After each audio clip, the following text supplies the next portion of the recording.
Bismillahirrahmanirrahim. Assalamualaikum warahmatullahi wabarakatuh. Alhamdulillahi ala ihsani wa syukru lahu ala taufiqihi wa amtinani. Wa asyhadu an la ilaha illallah wahdahu la syarika lahu ta'ziman li sya'nih. Wa asyhadu anna Muhammadan abduhu wa rasuluh da'ila ridwanih. Allahumma salli alaihi wa ala alihi wa ashabihi wa ikhwani. Hadirin hadirat yang dirahmati oleh Subhanahu wa taala, kita lanjutkan pembahasan kita dari surat Al-Qasas. Kita masuk pada ayat ke 68 ya, 68. Allah Subhanahu wa taala berfirman menjelaskan tentang keesaannya dalam pengaturan kerajaannya. Tidak ada yang menyertai dia dalam kerajaannya, dalam pengaturan. Maka dialah yang memilih, dia yang menentukan. Dia menciptakan apa yang dia kehendaki dan dia memilih apa yang dia kehendaki. Allah berfirman, "Wa rabbuka yakhluqu ma yasha'u wa yakhtar." Dan dialah Rabbmu yang telah menciptakan apa yang dia kehendaki, wa yakhtar, dan memilih apa yang dia kehendaki. Maka lahumul khiyarah, mereka tidak punya pilihan. Yang milih adalah Allah. Mereka tidak punya pilihan. Subhanallahi wa ta'ala amma yusyrikun. Maha suci Allah dan maha tinggi atas kesyirikan yang atau atas sekutu-sekutu yang mereka syirikan Allah dengannya. Tapi di sini Allah menyebutkan wa rabbuka yakhluqu ma yasha. Allah menciptakan apa yang Allah kehendaki. Terserah Allah menciptakan berbagai macam makhluk, ada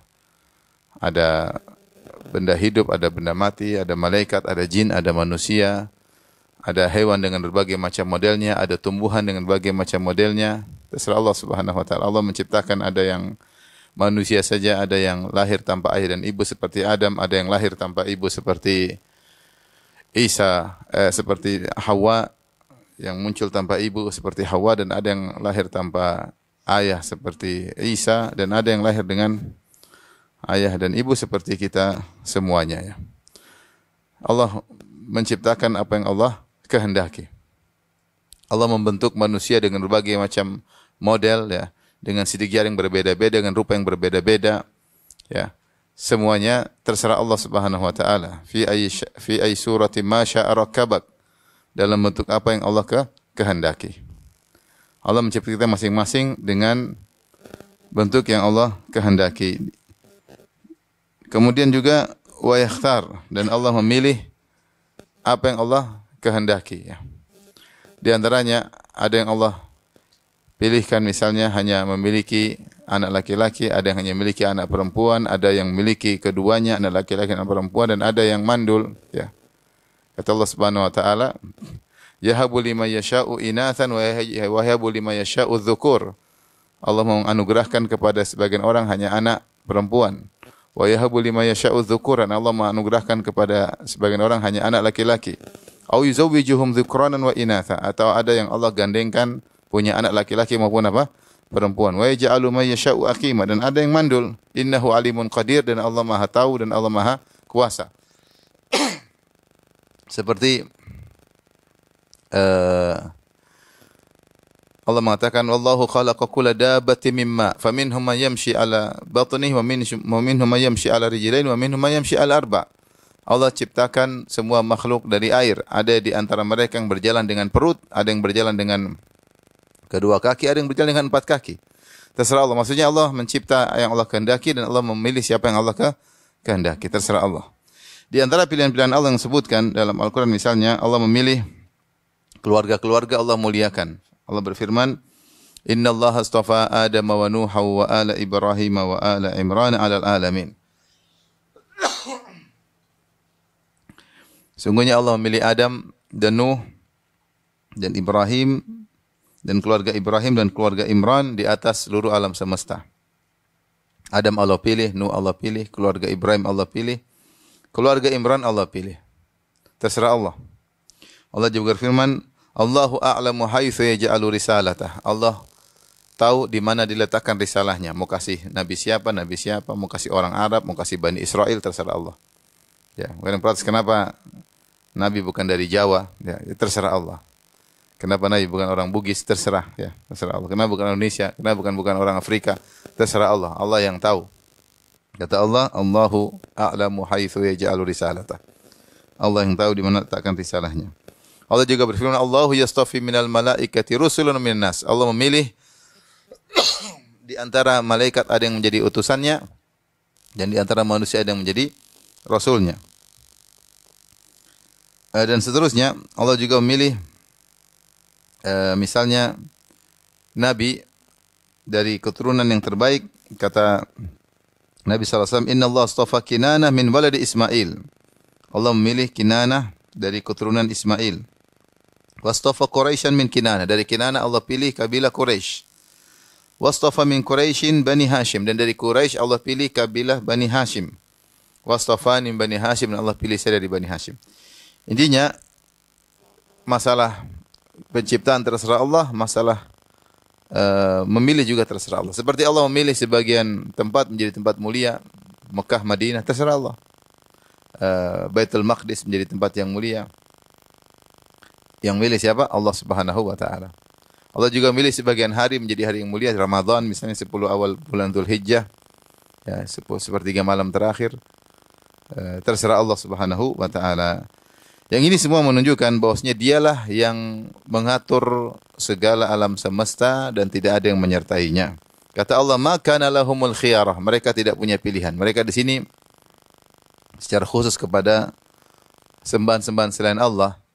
Sembahan-sembahan selain Allah, bagaimana kalian sembah? Mereka tidak punya pilihan. Lata, Uzza, Manat, Hubal, ya, mereka tidak punya pilihan. Mereka tidak punya pilihan. Bagaimana mau disembah? Yang memilih, yang menentukan hanyalah Allah Subhanahu wa taala. Kalau sembahan-sembahan tidak punya pilihan, bagaimana dengan kita? Kita juga tidak punya pilihan. Kita hanya bisa berusaha, berikhtiar menuju yang kita sukai, tapi yang menentukan pilihan siapa? Allah Subhanahu wa taala. Seperti kata orang-orang awam di Arab, anta turid wa ana urid wa hum yuridun wallahu yaf'alu ma yurid. Kau pingin, saya juga pingin, mereka juga pingin, tapi yang terjadi apa yang Allah inginkan. Bukan pilihan, bukan pada di tangan kita. Ya. Kalau kita disuruh milih, kita tentu milih yang enak-enak bagi kita, tetapi ternyata pilihan di tangan Allah Subhanahu wa taala. Adapun ma di sini yang benar adalah ma nafiyah. Sebagaimana dijelaskan Ibnu Katsir rahimahullah, bukan ma al-mausulah. Bedanya apa ma nafiyah? Ma kana lahumul khiyarah. Kalau ma al-mausulah maksudnya maknanya apa yang Allah pilihkan bagi mereka itu yang terbaik. Ma kalau di sini ma al-mausulah maknanya alladzi kana lahumul khiyarah. Apa yang bagi mereka itu yang terbaik. Ini pendapat dipilih Ibnu Jarir At-Tabari, namun yang benar kata Ibnu Katsir, ma disitulah ma nafiyah, ma kana lahumul khiyarah, mereka tidak punya pilihan, mereka tidak punya pilihan. Yang milih adalah Allah Subhanahu wa taala. Baik, bagi orang beriman, apa yang Allah pilihkan pasti yang terbaik bagi orang yang beriman. Jika seorang sudah melalui prosedur ketika menghadapi sesuatu, dia kembali kepada Allah, dia bersabar, menjalani perintah Allah, pasti yang Allah pilihkan adalah yang terbaik. Meskipun dia harus meninggal dunia. Ya. Seperti dalam Al-Quran, dalam surat Muhammad, Allah menyebutkan bahwasanya Allah Subhanahu wa taala mewafatkan sebagian orang karena itu yang terbaik bagi mereka. Ya. Kata Allah Subhanahu wa taala, "Walau yasha'ullahu lantasara minhum." Kalau Allah berkehendak, Allah menangkan mereka.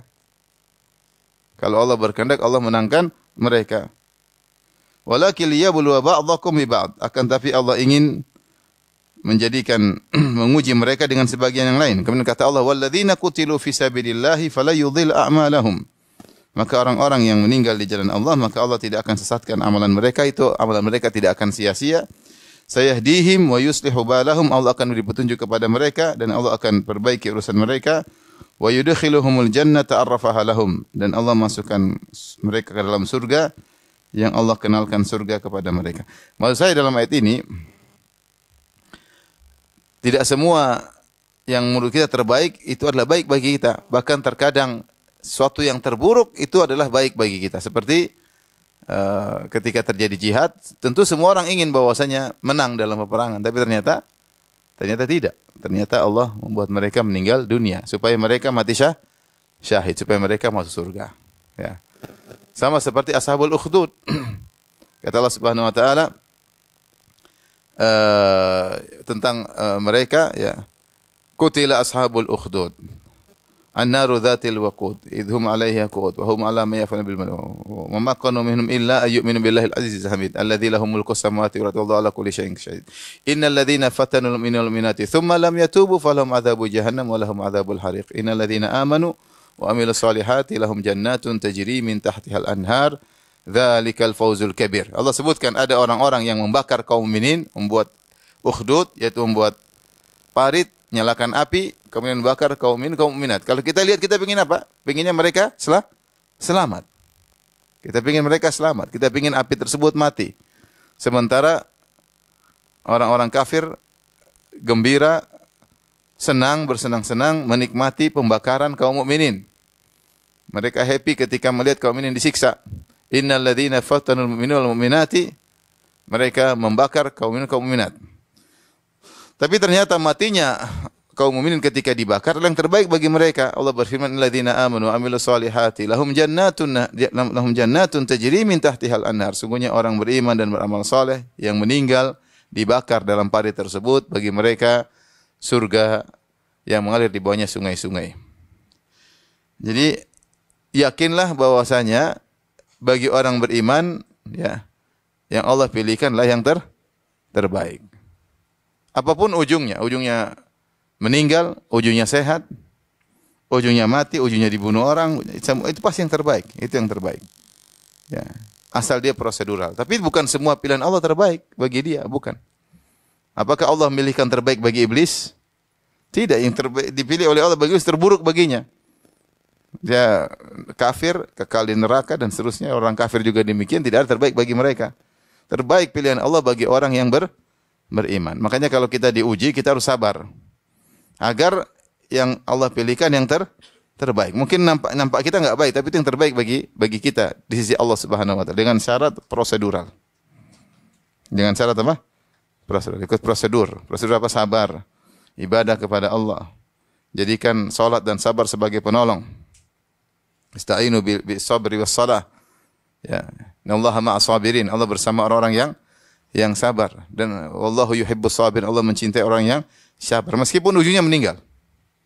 Meskipun ujungnya apa? Meninggal, ya.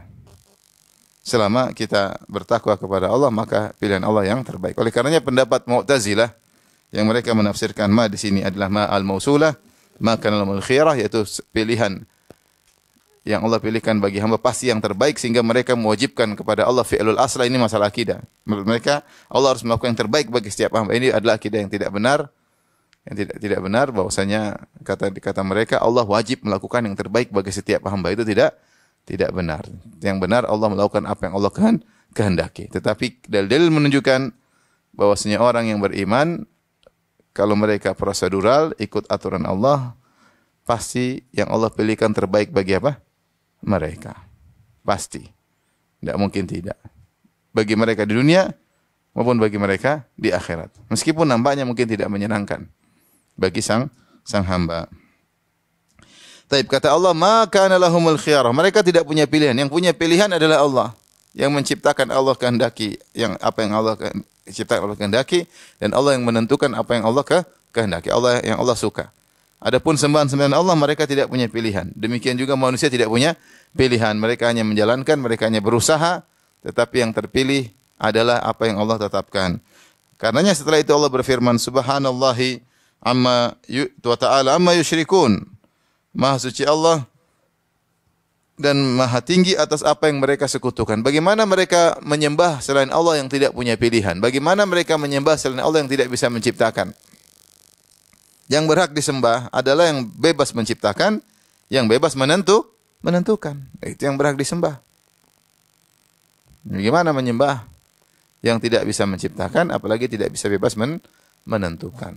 Bagaimana menyembah sapi? Sapi bisa nentuin apa? Tidak bisa menentukan apa-apa. Tidak bisa menciptakan apa-apa. Ya. Bagaimana menyembah mayat? Mayat tidak bisa apa-apa. Tidak bisa menciptakan apa-apa. Tidak bisa menentukan apa-apa.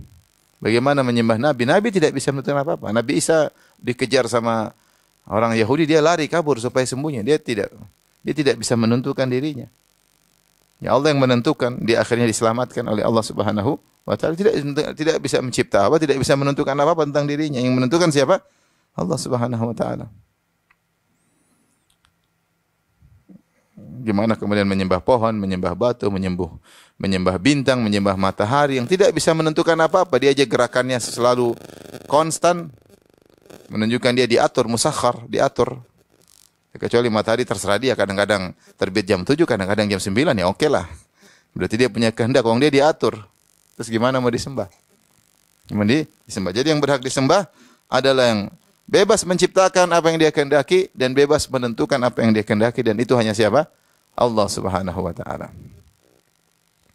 Ini dalil tentang rububiyah Allah Subhanahu wa taala, wa rabbuka yakhluqu ma yasha' wa yakhtar. Allah yang menciptakan apa yang dia kehendaki dan apa yang dia suka.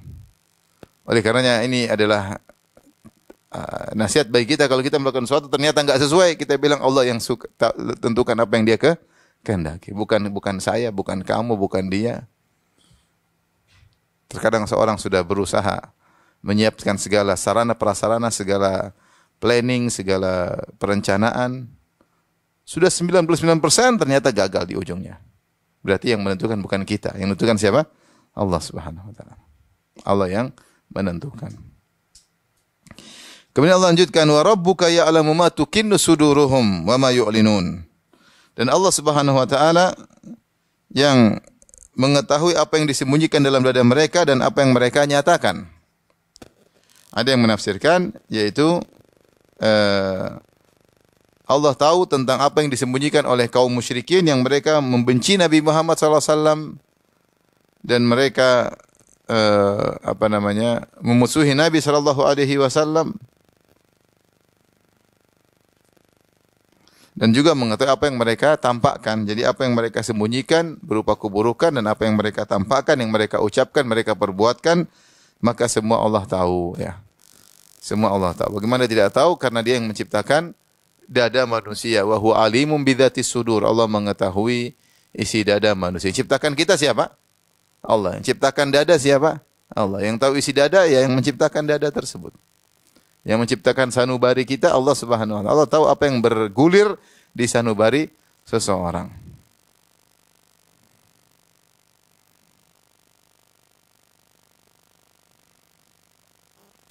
Baik, setelah itu yaitu seperti firman Allah, ya'lamu sirrakum wa jahrakum.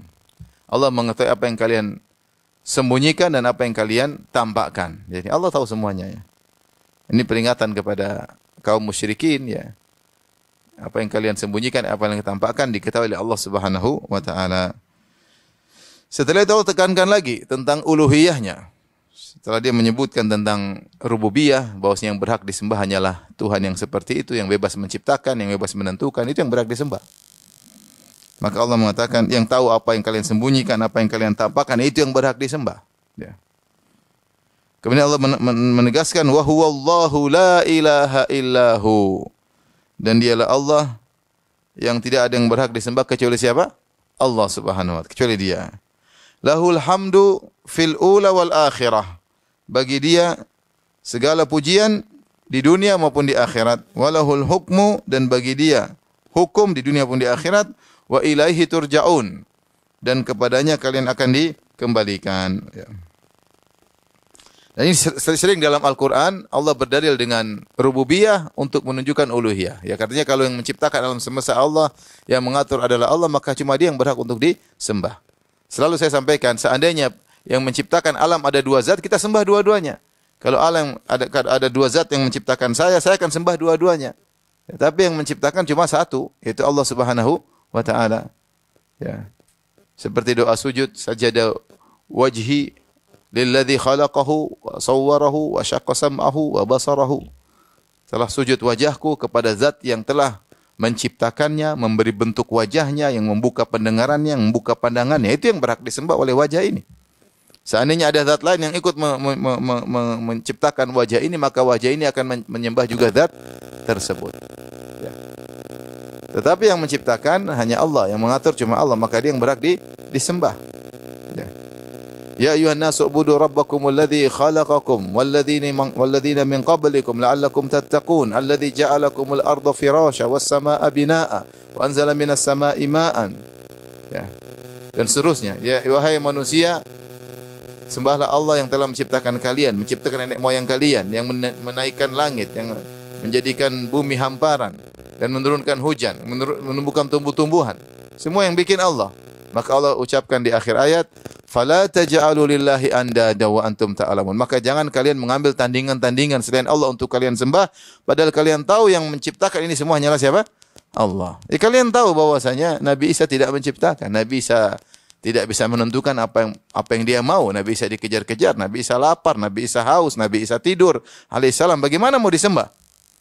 Bagaimana dia tidak mengatur bumi, dia tidak mengatur langit, dia tidak mengatur matahari. Bagaimana mau disembah? Bagaimana kita berdoa minta ke Nabi Isa, itu ibadah, tidak boleh. Ya. Siapa yang mengatur alam semesta?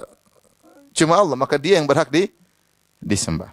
Maka Allah tegaskan di sini karena Allah menciptakan siapapun yang dia kehendaki dan menentukan apa yang dia mau, pilihan berada di tangannya, wa huwallahu la ilaha illahu.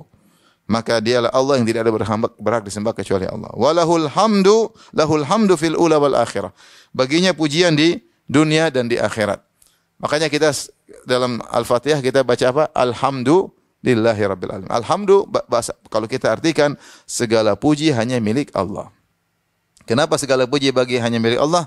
Karena Allah yang dipuji secara zatnya. Adapun selain Allah dipuji bukan karena zatnya tapi karena Allah berikan sesuatu kepadanya. Ya. Alhamdu segala puji hanya milik Allah. Kita mungkin memuji yang lain ya karena Allah kasih kelebihan sama dia. Ya, adapun Allah dia yang berhak dipuji secara zatnya. Makanya selain Allah dilarang sombong karena apa yang kelebihan yang dia miliki bukan dia miliki secara sendiri tapi diberikan oleh siapa? Allah. Kalau Allah cabut sewaktu-waktu dia tidak bisa berkutik. Oleh karena yang berhak dipuji hanyalah Allah Subhanahu wa taala. Walahul hamdu. Ada yang mengatakan alhamdu beda dengan al-madhu. Kalau al-madhu pujian, kalau alhamdu pujian disertai dengan cinta dan pengagungan. Disertai dengan cinta dan pengagungan. Kita bisa saja memuji orang yang tidak suka, tapi kita akui orang hebat, jago, tapi brengsek. Bisa enggak? Bisa. Tapi kalau alhamdu maksudnya pujian, sertai pengagungan dan kecintaan. Dan kita puji Allah dalam banyak hal. Tidak seperti yang dibayangkan oleh sebagian orang. Mereka menyangka memuji Allah hanya karena nikmat yang Allah berikan padanya. Padahal tidak. Allah dipuji banyak hal. Allah dipuji karena kenikmatan yang Allah berikan pada kita. Kita muji Allah. Alhamdulillah. Kalau dikasih nikmat bilang apa? Alhamdulillah. Ya. Di antaranya alhamdulillahi fatiris samawati wal ard. Di antaranya kita puji Allah karena dia yang telah menciptakan alam semesta. Ya. Dia menciptakan alam semesta. Ya. Alhamdulillahilladzi khalaqas samawati wal ard wa ja'ala adh-dhulumati wan nur. Segala puji bagi Allah telah menciptakan langit dan bumi dan menjadikan cahaya dan kegelapan. Allah puji, kita puji karena ciptaan yang luar biasa. Kemudian kita muji Allah Subhanahu wa taala karena sifat-sifatnya yang luar biasa. Sifat-sifat yang maha indah kita puji Allah Subhanahu wa taala. Ya kita puji kita muji karena dia Al-Ghafur, dia Ar-Rahim, dia Al-Halim, dia As-Sittir, banyak sekali. Dia Al-Afu, dia Al-Qawi, dia Al-Aziz. Kita puji Allah karena sifat-sifatnya yang maha tinggi. Kita puji Allah juga atas segala takdirnya. Alhamdulillah ala kulli hal. Segala puji bagi Allah atas segala keputusan. Karena keputusan Allah pasti yang terbaik. Meskipun samar bagi kita, hikmah di balik itu. Tapi kita yakin kalau seorang prosedural, pasti itu yang terbaik bagi dia. Pasti. Bukan tidak, itu pasti. Bukan 90%, 100% pasti baik bagi dia. Selama dia prosedural, sebagaimana saya sudah sebutkan. Segala puji bagi Allah dalam segala apa? Kondisi. Kita memuji Allah dalam pada setiap ketetapannya. Allah berketetapannya, segala ketetapannya pasti itu yang terbaik. Ya, pasti itu ada hikmahnya di balik itu meskipun kita tidak ketahui. Demikian juga kita puji Allah ketika Allah membinasakan orang-orang kafir. Faquti adabirul ladzina zalamu. Faquti adabirul ladzina zalamu walhamdulillahi rabbil alamin. Hancurlah orang-orang zalim, segala puji bagi Allah Subhanahu wa taala. Maksud saya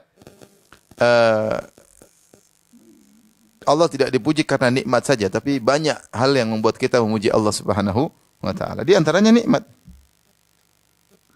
Di antara nikmat yang agung, baik nikmat dunia maupun nikmat agama. Nikmat agama seperti alhamdulillahilladzi anzala ala abdihil kitaba wa lam yaj'al lahu iwaja. Segala puji bagi Allah yang telah menurunkan Al-Qur'an kepada hamba-hambanya, wa lam yaj'al lahu iwaja, dan tidak ada kebengkokan dalam Al-Qur'an tersebut. Nikmat. Jadi banyak hal yang buat kita memuji Allah Subhanahu wa taala. Jangan dibatasi pada hanya nikmat duniawi saja. Kita sering kalau puji Allah cuma nikmat apa?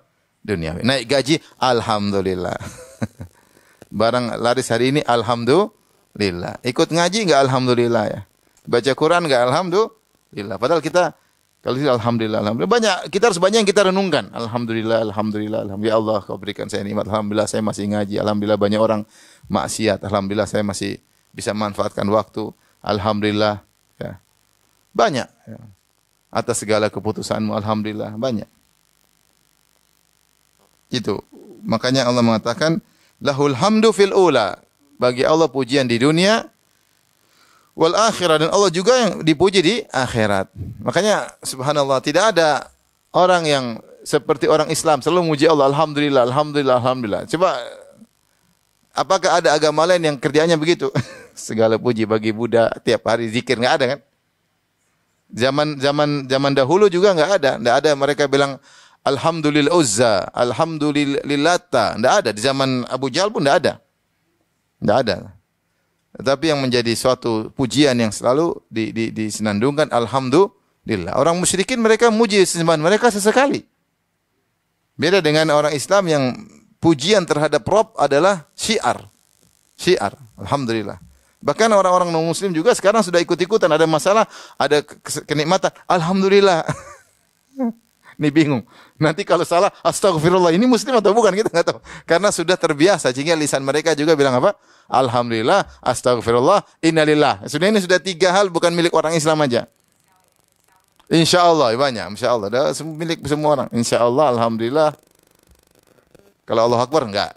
Tapi kalau insya Allah, alhamdulillah, apalagi tadi? Innalillah, astagfirullah. Assalamualaikum, enggak? Assalamualaikum kurang. Tapi kalau 4 ini orang kafir juga. Sehingga maksud saya, kalau pujian hanya milik Allah, Allah mentakdirkan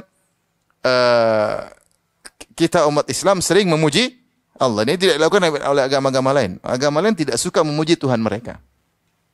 Jarang mereka memuji Tuhan mereka. Kalau kita dituntut senantiasa memuji Allah, karena Allah dipuji dalam banyak hal. Bahkan dalam terkena musibah, kita bilang alhamdulillah ala kulli hal. Seperti ketika Allah bertanya kepada malaikat, hal qabattum walada abdi, kalian sudah mencabut nyawa putra anakku? Kata malaikat, iya. Hal qabattum samarata fuadihi, apa kalian telah mengambil nyawa buah hatinya? Kata malaikat, iya. Madza qala abdi, apa yang dikatakan hambaku? Kata malaikat, hamidaka wastarja, dia memuji engkau dan dia mengatakan innalillahi wa inna ilaihi raji'un. Dia mengatakan alhamdulillah, innalillahi wa inna ilaihi raji'un. Subhanallah. Kata Allah, ubnu li abdi baitan wa sammuhu bi baitil hamdi. Bangunkan bagi hambaku tadi istana di surga dan namakan dengan istana pujian. Kenapa? Dia dalam ketika terkena musibah tetap memuji siapa? Allah. Itu berat tapi ucapkan. Ibu berat tapi dia ucapkan. Kalau ibu diomelin sama suami bilang apa? Alhamdulillah ala kulli hal. Pasti ada hikmahnya. Pasti ada hikmahnya. Sakit hati tapi pasti ada hikmahnya. Pasti ada hikmahnya. Seorang anaknya mungkin masih kecil meninggal, alhamdulillah ala kulli hal. Mungkin jadi pemberi syafaat pada hari kiamat. Kita enggak tahu. Barang kita dicuri orang, alhamdulillah ala kulli hal. Ini barang akan kembali pada hari kiamat, tapi bukan kembali dalam bentuk mobil, dalam bentuk pahala atau dosa kita diambil oleh orang tersebut. Kita bilang alhamdulillah ala kulli hal. Tidak ada sesuatu yang hilang di dunia ini, pasti akan kembali. Hak kita tidak akan hilang, akan kembali di akhirat. Alhamdulillah ala kulli hal. Tidak semua yang seperti tadi Allah mengatakan makanalahumul khiyara. Pilihan bukan mereka. Dalam hidup ini tidak semua sesuai dengan pilihan kita. Itu tidak. Banyak waktu tidak banyak, tapi banyak atau sebagian tidak sesuai dengan pilihan kita. Kita pinginnya apa? Sama ibu pingin suami soleh, ganteng, kaya raya, dermawan, tiap hari jalan-jalan ke mall. Pinginnya begitu. Tapi suaminya pas-pasan, hidung pas-pasan. Duit ya masih banyak utang. Alhamdulillah ala kulli hal. Seandainya dikasih laki-laki kayak gitu, ibu mungkin malas ibadah. Tidak pernah merasakan butuh kepada Allah. Tidak pernah. Merasa superior, merasa hebat, merasa arogan. Kenapa? Karena semua terpenuhi. Oleh karenanya apapun yang terjadi bilang alhamdulillah ala kulli hal. Walahul hamdu fil ula wal akhirah. Demikian juga pujian di akhirat. Di akhirat banyak. Allah Subhanahu wa taala sebutkan tentang pujian-pujian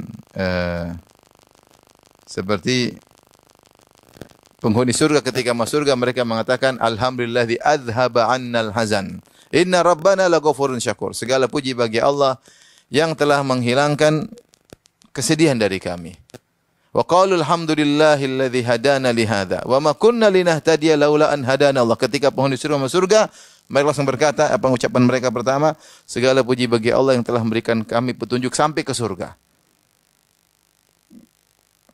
Kalau Allah tidak beri petunjuk kepada kami, kita tidak bakalan sampai ke surga. Pujian sama Allah. Alhamdulillah sadaqana wa'dahu wa awrathana al-ardha natabawwa'u minal jannati haitsu nasha. Segala puji bagi Allah yang telah membenarkan janjinya bahwa si kami masuk surga dan kami masuk surga. Itu pujian di surga. Demikian Nabi SAW ketika meminta izin untuk beri syafaat, maka Nabi SAW sujud di bawah arsy. Kata Nabi SAW, fayuftahu alayya min mahamid la uhsinahal an. Maka ketika itu aku dibukakan oleh Allah cara memuji Allah dengan pujian-pujian yang saya belum bisa sekarang. Nabi sekarang hanya terbatas memuji Allah, yaitu sesuai dengan ilmu yang Allah ajarkan tentang nama-nama Allah. Kita kalau nggak tahu nama-nama Allah, kita nggak bisa puji Allah dengan sempurna. Kita hanya bisa puji Allah dengan nama-nama Allah, sifat-sifatnya. Ternyata masih ada banyak nama-nama sifat-sifat Allah yang kita tidak tahu, ya enggak? Yang Nabi pun tidak tahu, Nabi baru nanti tahu di hari kiamat. Kata Nabi, maka Allah ajarkan kepadaku tentang pujian-pujian yang aku muji Allah dengannya. La uhsinahal an. Sekarang saya belum bisa. Belum diilhamkan oleh Allah. Ya. Jadi di akhirat penuh pujian kepada Allah Subhanahu wa taala. Semuanya tidak ada yang berani berbicara takut ya. Yatakhafatuna bainahum, mereka bisik-bisik, ngeri, semua takut. Atau Allah mengatakan, Anal Malik, Anad Dayyan, aina mulukul ard. Aku maha raja, aku maha pembalas. Mana raja-raja dunia? Enggak ada yang berani menampakkan batang hidungnya. Semua takut. Ya. Maka segala puji bagi Allah dunia pun di akhirat. Kemudian juga penghuni surga yulhamuna tasbih ya wa tahmid. Penghuni surga diberi ilham untuk senantiasa memuji Allah. Kama tulhamuna nafas, sebagaimana kalian diberi nafas. Jadi penghuni surga itu kalau kita kan nafas tanpa ada beban. Penghuni surga mereka bertasbih seperti bernafas. Dalam surga mereka memuji Allah Subhanahu wa taala. Jadi hanyalah Allah yang dipuji secara hakiki di dunia maupun di akhirat. Yang dipuji dari segala sisi di dunia dan juga di akhirat. Tidak ada yang seperti Allah Subhanahu wa taala. Maka dia yang berhak untuk disembah. Inilah pendalilan dengan tauhid rububiyah dan tauhid asma sifat. Karena Allah yang menciptakan alam semesta, maka ini berhak. Karena Allah adalah yang paling mulia, yang paling tinggi sifat-sifatnya, maka ini berhak untuk disembah. Oleh karenanya ketika ulama membagi tauhid menjadi 3, rububiyah, asma sifat, uluhiyah. Rububiyah itu maksudnya apa? Yang mencipta, mengatur alam semesta hanyalah Allah. Namanya tauhid rububiyah. Asma sifat maksudnya Allah memiliki sifat-sifat yang termulia, yang sempurna, tidak ada yang menyamainya. Nah, kalau kita sudah mengaku tauhid rububiyah, yang mencipta hanya Allah, mengatur Allah hanya Allah, dan kita mengetahui sifat, bahwa sifat-sifat Allah yang maha tinggi, tidak ada yang menyamainya, maka kalau begitu hanya Allah yang berhak untuk disembah. Bagaimana kita menyembah zat yang tidak punya rububiyah, dan bagaimana kita menyembah zat yang tidak punya sifat-sifat yang tertinggi, tidak berhak untuk kita sembah. Gimana kita menyembah sapi? Emang sapi punya rububiyah? Emang sapi punya sifat-sifat yang indah? Apa sih sifat indah sapi? Maha anu kan enggak ada. Kemudian disembah gimana ceritanya? Sampai di India ada orang yang sebenarnya hidungnya agak gede, dibilang titisan dewa gajah. Orang cacat lagi diibadahi. Jadi ini maksudnya aneh-aneh. Maksudnya di hidungnya agak gede, dianggap titisan dewa apa? Gajah. Ya.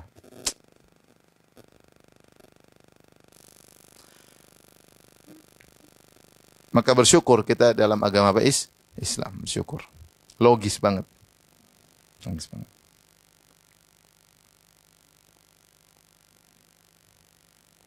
Antum mau nggak kalau kemudian apa namanya? Allah ciptakan antum, terus tangannya 8, mau nggak? Hah? Kan enak, ambil sini, bisa minum susu sambil makan jagung, bisa sambil garu-garu belakang. Ada yang mau. Allah mengatakan, laqad khalaqnal insana fi ahsani taqwim, ciptakan manusia dalam kondisi yang terbaik. Seandainya kita punya tangan 8, memang enak sih, sambil nempelin orang bisa, sambil merokok bisa, sambil garu-garu, sambil tangan 8 ya. Sambil garu, sambil ini, sambil nulis, sambil baca, sambil 8 tangan. Nah, tapi bagaimana bentuknya? Antum suka nggak kalau wajah antum ada 4, depan 1, samping 1, belakang 1? Mau tidur gimana? Susah. Sebagian orang menggambarkan yang dia sembah seperti itu, bahwasanya kesempurnaan Tuhan kami dengan begitu, wajahnya 4, sebagian tubuh hewan, tangannya 5, tangannya berapa. Justru itu tidak pas kalau kita lihat. Bagaimana kita memuji? Apa keindahan di situ? Kemudian mau kita puji.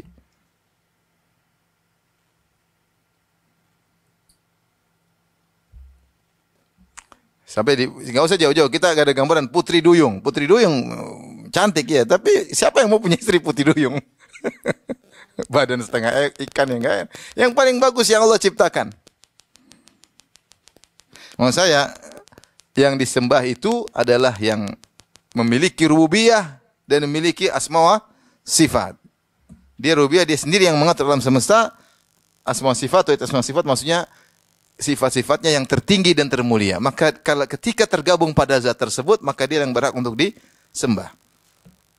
Kalau ada yang mau disembah, dia harus memiliki 2 sifat ini, baru kita mau sembah. Enggak ada.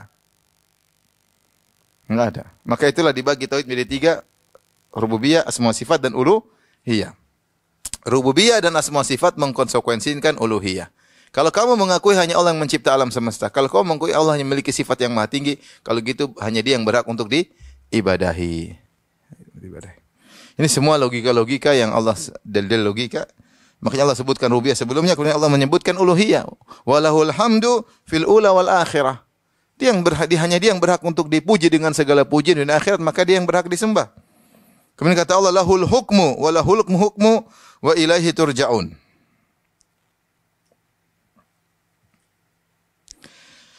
Walahul hukmu, dan dialah hukum segala kembali kepadanya. Saya bacakan perkataan Syekh Sa'di rahimahullah, wa annahu huwal hakimu fid darain.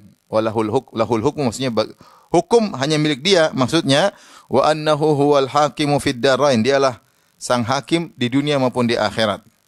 Fid dunya, di dunia bil hukmil qadari alladhi atharuhu jami'u ma khalaqa wa dhara'a. Hukum qadari atau Allah yang mentakdirkan. Di dunia Allah menjalankan hukum takdirnya yang di antara dampaknya adalah seluruh ciptaannya. Wal hukmud dini alladhi atharuhu jami'u syara'i. Dan hukum syariat yaitu bahwasanya seluruh syariat yang Allah turunkan adalah hukmud dini. Wal awamir wan nawahi. Perintah larangan itu semuanya hukum agama Allah Subhanahu wa taala. Wa fil akhirah, adapun hukum di akhirat, yahkumu bi hukmihi al-qadari wal jazai. Adapun di akhirat Allah berhukum dengan hukum qadari dan hukum jazai. Hukum qadari itu Allah yang menjalankan semuanya di akhirat, dan jazai itu Allah yang memberi keputusan ganjaran surga atau neraka hanya Allah Subhanahu wa taala. Jadi saya ingin mengatakan hukum di dunia milik Allah, hukum kauni atau hukum qadari dengan hukum dini. Hukum kauni bahwasanya semua alam semesta ini Allah yang tentukan. Wa rabbuka yakhluqu ma yasha' wa yakhtar. Dia yang menciptakan, dia yang menentukan. Enggak ada yang keluar dari ketentuan Allah Subhanahu wa taala. Hukum dini, maka yang berhak menentukan syariat bagi manusia cuma siapa? Allah. Enggak boleh ada yang berhak membuat syariat. Dan seharusnya manusia yang cerdas ketika dia mengakui alam semesta ini ciptaan Tuhan dengan begitu indahnya, dengan begitu teraturnya, dengan begitu sinerginya ya. Kemudian tanpa ada celah sedikit pun tentang tata alam semesta. Dia mengakui kehebatan sang pencipta tata aturan semua ini. Harusnya ketika sang pencipta aturan alam semesta yang menciptakan alam dengan begitu detailnya, dengan kesinambungannya, dengan sinerginya, dengan sinkronnya semuanya, kemudian ketika Tuhan tersebut menurunkan hukum syariat, harusnya dia terima. Harusnya dia terima, tidak? Adakah manusia mampu berpikir menciptakan alam dengan begitu rumitnya? Adakah manusia bisa melihat bagaimana misalnya sistem pernapasan? Kata Allah, wa fi anfusikum afala tubsirun. Pada diri kalian tidak kalian melihat. Cuma manusia pelajari bagaimana air mani bisa berubah jadi manusia, setes mani jadi manusia. Ini yang bikin siapa aturan ini? Ambil bola mata, coba lihat betapa banyak jutaan saraf. Bagaimana disusun sangat kompleks seperti ini. Tidak usah jauh, rambut aja ini banyak selnya. Bagaimana sistem pernapasan, sistem peredaran darah, sistem penglihatan, organ penglihatan. Ini semua yang bikin sangat hebat, sangat jago, sangat detail. Ini baru manusia. Belum keterkaitannya dengan sistem di lautan, sistem udara, sistem alam semesta, matahari. Ini kan hebat yang bikin. Yang hebat ini kemudian bikin aturan, turunin Al-Quran atau hadis Nabi. Ini aturan ikut. Enggak, saya enggak cocok. Kurang pas. Kurang pas. Kau suruh bikin mata sampai matamu mati juga enggak bisa bikin mata. Mata isinya apa? Bingung. Buka-buka goblok gimana enggak tahu. Terus mosok bikin hukum. Mosok bikin hukum. Kau bisa bikin mata enggak? Enggak bisa. Bikin rambut? Enggak bisa. Enggak bisa. Ini sistem yang luar biasa ini. Makanya sistem luar biasa. Makanya para ahli fisika tahu bosnya dalam alam semesta banyak atau mereka temukan rumus. Mereka dibuka ilmunya sedikit-sedikit oleh Allah. Temukan rumus ini, rumus gaya, rumus fisika, rumus kimia, rumus banyak sekali baru dibuka ilmunya. Siapa yang bikin rumus-rumus itu? Allah. Yang bikin aturan siapa? Allah. Cuma mereka baru temukan. Alam sebenarnya enggak jalan seamburadul, tapi ada aturannya. Ada aturannya. Sun Allahi alladzi atqana kulla syai'.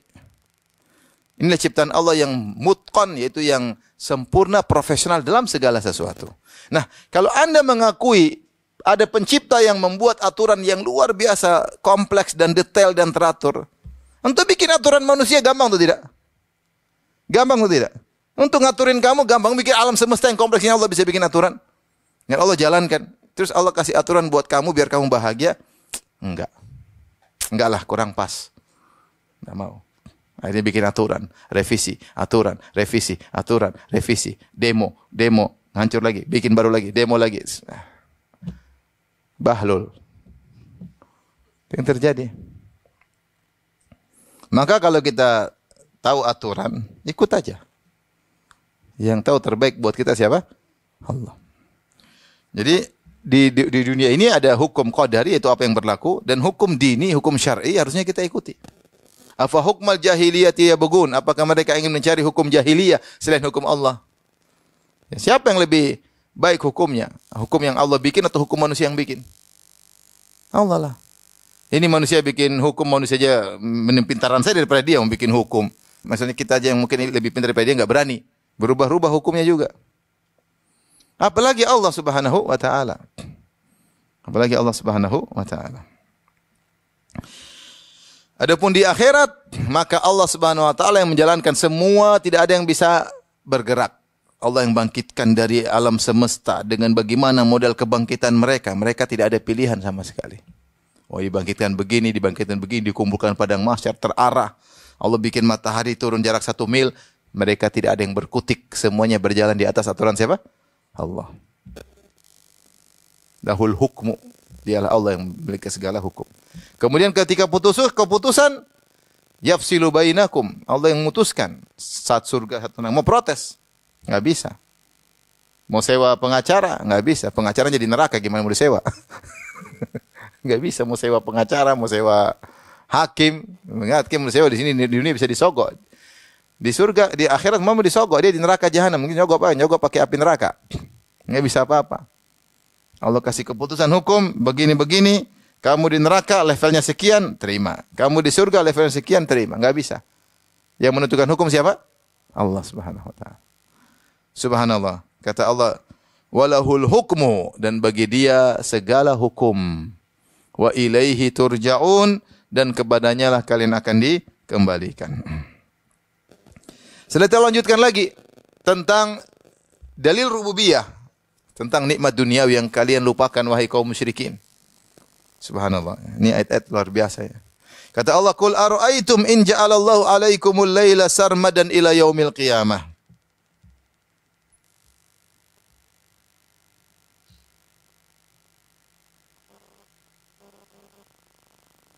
Kata Allah Subhanahu wa taala, bagaimana menurut kalian jika Allah menjadikan malam atas kalian terus-menerus sarmadan. Ada yang mengatakan sardan, mimnya tambahan. Jadi sarmadan maksudnya terus-menerus, continue berkesinambungan, tidak ada siangnya. Ila yaumil qiyamah, sampai hari kiamat. Kalau Allah bikin begitu, man ilahun ghairullah ya'tikum bidhiya. Siapa Tuhan selain Allah yang bisa mendatangkan cahaya buat kalian?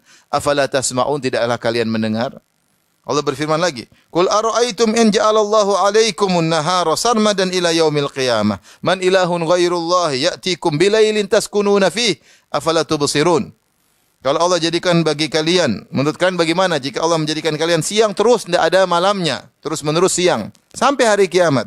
Adakah Tuhan selain Allah yang mampu mendatangkan kegelapan, yang malam hari yang kalian nyaman di malam hari tersebut? Afala tubsirun, tidakkah kalian melihat? Ini di antara Allah mengajak berfikir kepada orang musyrikin, ya, bahwasanya pergantian siang dan malam itu nikmat. Ya. Tabarakalladzi ja'ala fis sama'i buruja wa ja'ala fiha siraja wa qamaran munira wa huwa alladzi ja'ala al-laila wan nahara khilfatan. Dan dia telah menjadikan siang dan malam bersilih berganti. Yulijul laila fin nahari wa yulijun nahara fil lail. Allah masukkan siang di malam, siang masukkan malam di siang. Subhanallah. Malam menuju siang tidak langsung tiba-tiba. Pelan-pelan, mulai terang. Menuju malam pun, siang pun tidak tiba. Jadi gelap, mendadak kayak lampu mati. Celik, mati. Enggak, pelan-pelan. Subhanallah. Siapa yang bikin? Allah Subhanahu wa ta'ala. Allah ajak renungkan, seandainya kalian malam terus, tidak ada cahaya. Bosan enggak? Bosan, enggak ada bedanya. Cantik sama enggak cantik, semua cantik, gelap. Ganteng enggak ganteng, enggak ada bedanya. Enggak ada bedanya sapi sama orang gemuk, semuanya sama gemuk. Gelap. Gimana? Enggak ada bedanya. Enggak ada bedanya. Enggak ada bedanya, enggak ada keindahan gelap. Siapa yang mau datangkan cahaya? Enggak bisa. Antum bayangkan untuk membuat energi untuk menyalakan lampu itu butuh energi yang luar biasa. Lampu kecil-kecil aja tuh energinya luar biasa. Gimana mau menyalakan seperti matahari? Siapa yang mampu? Man ilahun ghairullah ya'tikum bidhiya. Siapa yang bisa mendatangkan cahaya seperti matahari? Enggak bisa. Cina lagi bikin matahari ya. Matahari buat Cina doang mungkin, enggak bisa buat alam semesta, enggak bisa. Siapa yang bisa bikin? Itu pun energinya luar. Siapa yang bisa bikin cahaya? Enggak ada yang bisa. Kalian enggak mikir? Kalau Allah tidak terbitkan matahari, mana ada cahaya? Enggak bisa. Dan luar biasa bagaimana, saya sering sampaikan ini, bagaimana matahari luar biasa. Matahari yang jaraknya katanya 150 juta kilo dari bumi. Jauh atau dekat? Jauh. Terus sinarnya konstan sejak jutaan tahun. Tidak mendekat, tidak menjauh. Siapa yang ngatur seperti itu? Kalau matahari lama-lama mendekat, habis kita. Menjauh kita jadi kutub semua, jadi Eskimo semua. Tapi tetap jaraknya tidak terlambat terbit, tidak terlambat terbenam. Dalam orbitnya, kullun fi falakin yasbahun. Mengalir dalam apa? Orbitnya. Subhanallah. Dengan energi yang konstan. Kalau para ilmuwan mengatakan setiap saat ada ledakan semacam nuklir di permukaan matahari. Nuklir yang luar biasa tiap saat sehingga cahaya sampai ke kita. Karena cahaya itu sampai 150 juta kilo, 10-an juta kilo.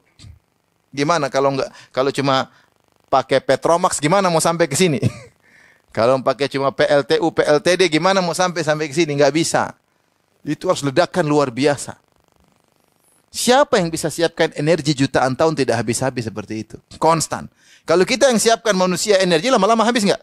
Habis lama-lama. Mulai redup habis. Siapa yang bisa ciptakan energi yang luar biasa yang konstan jutaan tahun? Siapa yang bisa? Kalau Allah gelapkan ini semua, siapa yang bisa datangkan cahaya? Kata Allah enggak ada. Enggak ada. Terus kalian bosan malam terus, malam mulu, bosan atau tidak? Bosan. Enggak ada bedanya mukamu sama muka dia, enggak ada bedanya. Enggak ada bedanya. Gelap semua. Enggak ada bedanya. Manusia hewan sama-sama gelap. Enggak ada bedanya. Enggak ada keindahan, enggak ada, gelap. Afala tasma'un, tidakkah kalian mendengar? Tidak kalian mendengar, artinya kalau orang dalam kegelapan dia menggunakan, ada yang mengatakan Allah menggunakan sini ala tasma'un, maksudnya karena dalam kegelapan orang lebih menggunakan indera pendengaran. Sebaliknya Allah mengatakan, "Qul ara'aitum in ja'alallahu 'alaikum an-nahara sarmadan." Bagaimana menurut kalian jika Allah menjadikan kalian siang terus-menerus, enggak ada malamnya? Ya, capeklah. Ila yaumil qiyamah. Di dunia ini ada yang siang terus-menerus dalam beberapa bulan, ada tidak? Ada, beberapa hari ada. Saya ada kawan tinggal di, saya lupa, dia kerja di luar negeri, daerah sekitar Denmark, daerah mana saya lupa. Nanti beberapa hari atau beberapa minggu tidak ada malam.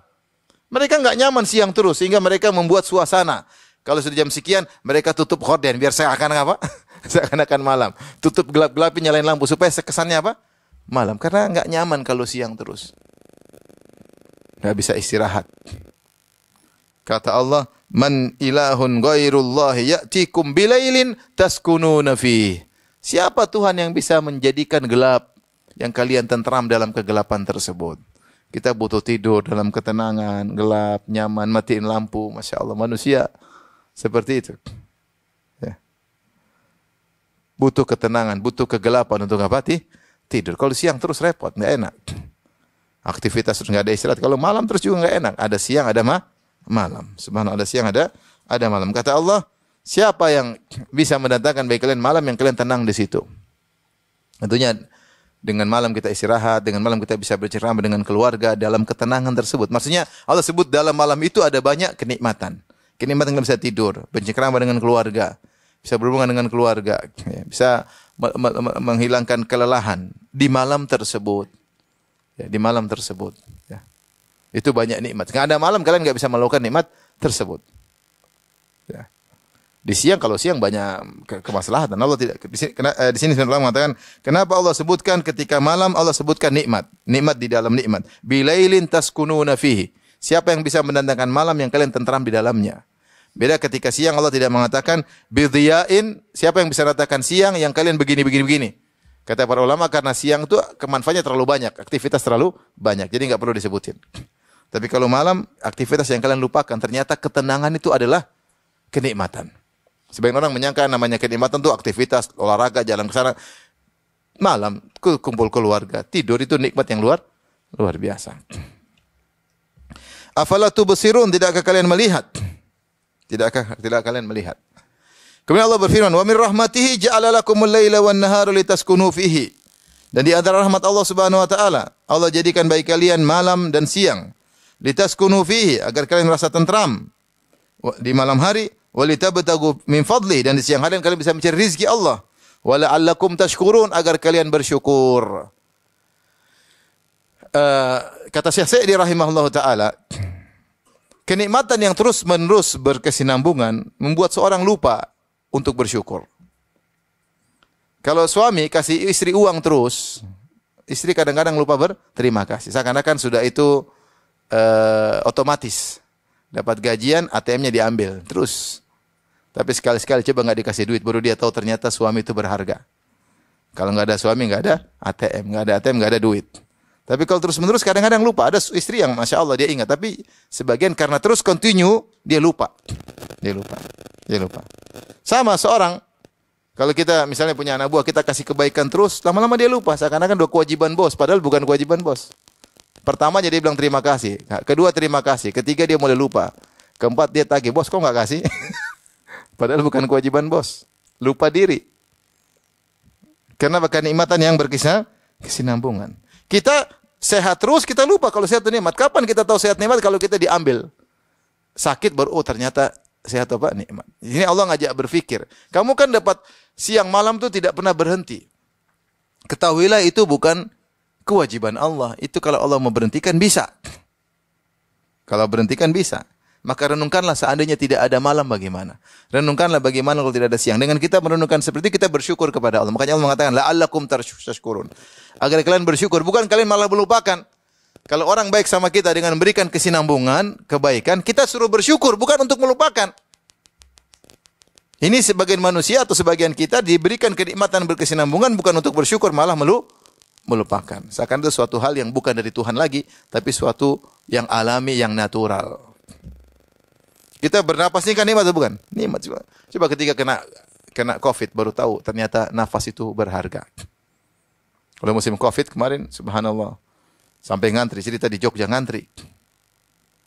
Pokoknya yang masih saturasinya masih agak bagus suruh pulang. Yang parah-parah aja yang ada orang datang dia minum oksigen terus sampai diperiksa bagus suruh pulang. Oksigennya habis mati dia. Kenyataan ya. Harusnya waktu datang periksa nggak usah pakai oksigen. Jadi ternyata bernapas itu nikmat yang luar biasa. Kita lupa karena kita terlalu sering tiap hari begitu. Makanya Rasulullah ingatkan seperti mafasil, sendi-sendi tubuh kita. Ala kulli sulama minan nasi sadaqah. Setiap sendi harus ada sedekahnya. Jadi kita ingat kita bangun nyaman ini ada kewajiban kita untuk apa? Sedekahkan. Minimal salat 2 rakaat duha. Wa yujzi'u an kulli dzalika rak'atani yarka'ahuma fil duha. Atau kama qala Nabi sallallahu alaihi wasallam. Cukup untuk mensyukuri nikmat nyamannya sendi-sendi dengan salat 2 rakaat di waktu apa? Duha. Jadi terkadang kita itu perlu bersyukur dengan merenungkan seandainya nikmat ini hilang. Ya, tadi Allah ajak renungkan. Coba kalau siang terus, coba kalau malam terus, kan repot. Ya. Sama istri, coba kalau suami saya meninggal. Repot, enggak ada yang saya omelin lagi. Mau ngomelin sama siapa? Arogan saya hilang. Kalau ada suami kan masih bisa ada yang diomelin. Sama, coba kalau istri kita hilang, siapa yang ngurus anak-anak? Siapa yang ini? Enggak bisa. Berat ngurus anak-anak, gampang. Mau kawin lagi juga gampang. Siapa yang mau sama duda? Duit enggak ada. Anak banyak, siapa yang mau? Ya, akhi berat ya, akhi. Ya kalau duit banyak, banyak yang mau. Ini duit enggak ada, anak banyak. Rumah masih kontrak. Siapa yang mau, akhi? Hanya wanita yang benar-benar tulus dan bahlul yang mau. Siapa yang mau? Kecuali benar-benar tulus ikhlas mencari pahala. Saya ngurus suami yang kayak begini. Itu pun bisa enggak dia bertahan enggak ngomel?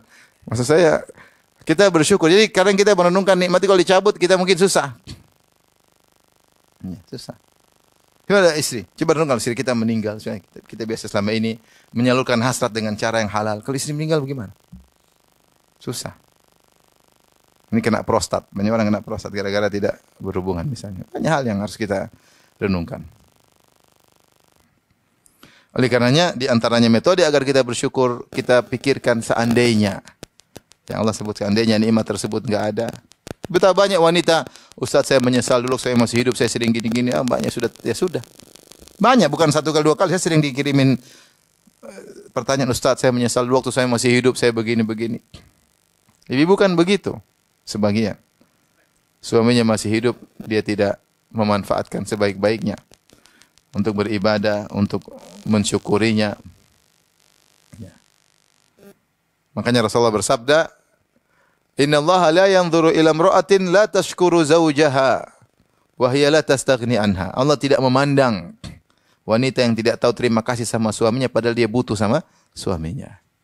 Ya karena suaminya baik dia merasa itu kewajiban. Nanti kalau suaminya enggak ada baru tidak pernah terima kasih, tidak pernah bilang syukran habibi, enggak ada.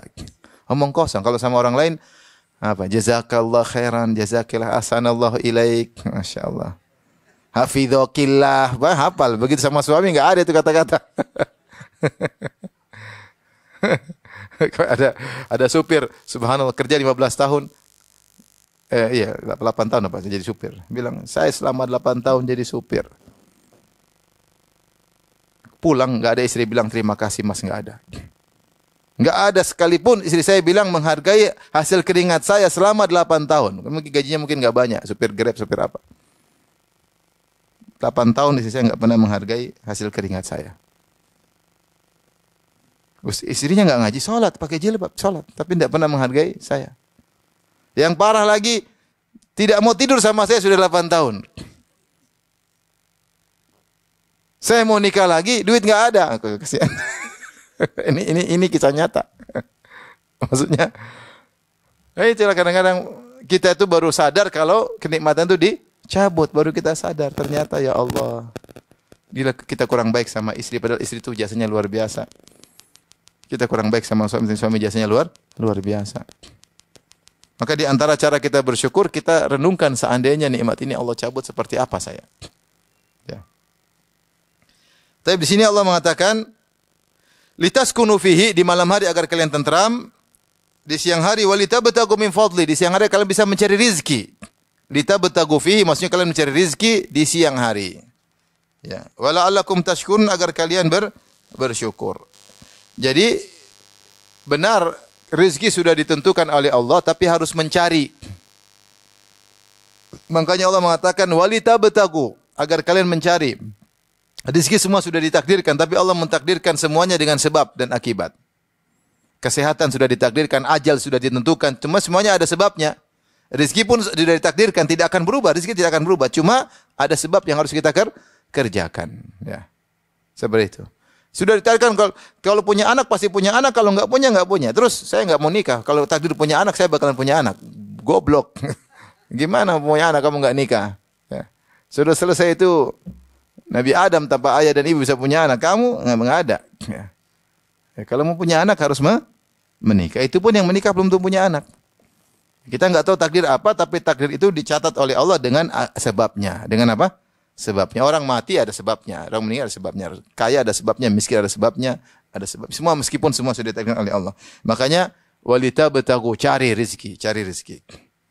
Wala'allakum tashkurun, agar kalian bersyukur. Di sini ada masalah akidah. Allah mengatakan wa min rahmatihi, di antara rahmat Allah, Allah menjadikan siang dan malam silih berganti. Sehingga kita tahu bahwasanya sifat-sifat Allah juga ada datang dengan dalil, ada yang datang pakai logika. Tidak seperti perkataan Asy'ariyah yang mengatakan dalil sifat Allah yang datang dengan logika cuma 7. Yaitu qudrah, irada, ilmu, kemudian sama, basar, hal hayat, kalam. Kata mereka sifat cuma 7, enggak boleh lebih daripada ini. Karena akal menunjukkan cuma 7. Kenapa kata mereka alam semesta ini hebat, berarti yang menciptakannya pasti maha kuasa.